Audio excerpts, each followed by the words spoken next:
China keeps claiming that Taiwan is one of its provinces and will be effectively joined with the communist nation sooner or later, either by mutual agreement or by coercion.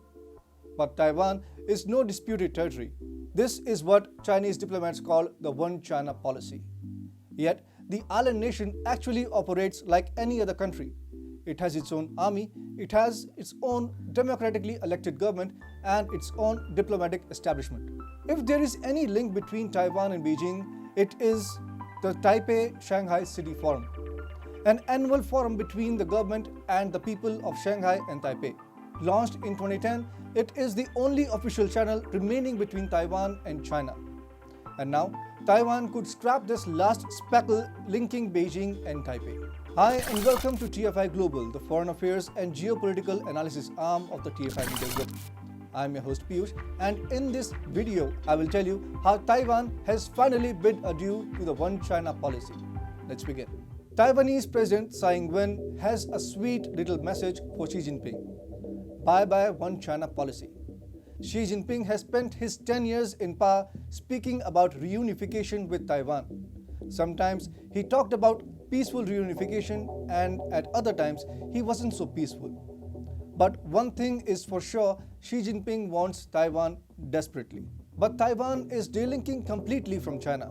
Far from following the One China policy, Tsai Ing-wen has started to sever Taiwan completely from China. And this is starting with her plans to junk the Taipei-Shanghai Forum. You may be wondering why the Taipei-Shanghai Forum is so important. After all, nations do establish bilateral city forums all the time. Well, the Taipei-Shanghai City Forum is not just any other forum. It is the only official event left between China and Taiwan, as bilateral tensions have undermined all other institutions for bilateral cooperation and official exchanges between the two countries. For an outsider, the Taipei-Shanghai is just another annual event between two cities. But for the CCP, it is the only hope that the One China policy can be somehow effectuated.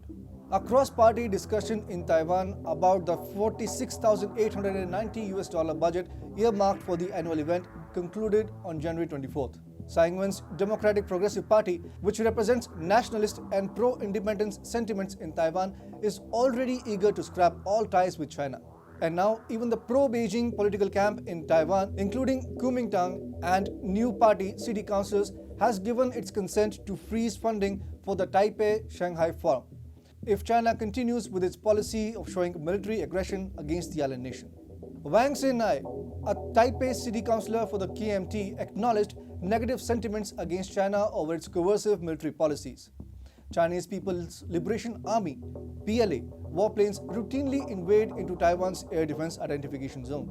This is making the Taiwanese angry, and this is why they want to scrap the Taipei-Shanghai City Forum. Factions like the KMT were traditionally supporting hosting cross-strait exchange platforms with China. They advocated strong business relations with the communist country because China was growing rapidly over the past few decades and Taiwan was more or less isolated. This is what was pushing back Tsai Ing-wen's anti-China agenda, and Beijing was constantly trying to play into the island nation's political divide. Now, two things have happened. Firstly, KMT has realized that it cannot speak for China amidst growing anti-China sentiments in Taiwan. And secondly, Taiwan has found new friends and is no longer dependent on Beijing for economic prosperity. European businesses, for example, invested 53 billion euros in Taiwan during the pandemic. The European Chamber of Commerce Taiwan chairman Henry Chang said that strengthening bonds were reflected by the investments by the European firms during the pandemic. Chang also pointed out that Taiwan's past formula of success is its open society and integration with the world economy. And Taiwan is also strengthening its relations with Indo-Pacific powers like India, Japan, and Australia. As Taiwanese companies expand their presence in these countries and explore new opportunities, Taipei is realizing that it need not engage with China even for business.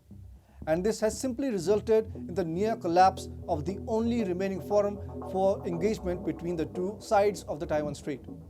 This is the final nail in the coffin for the One China policy.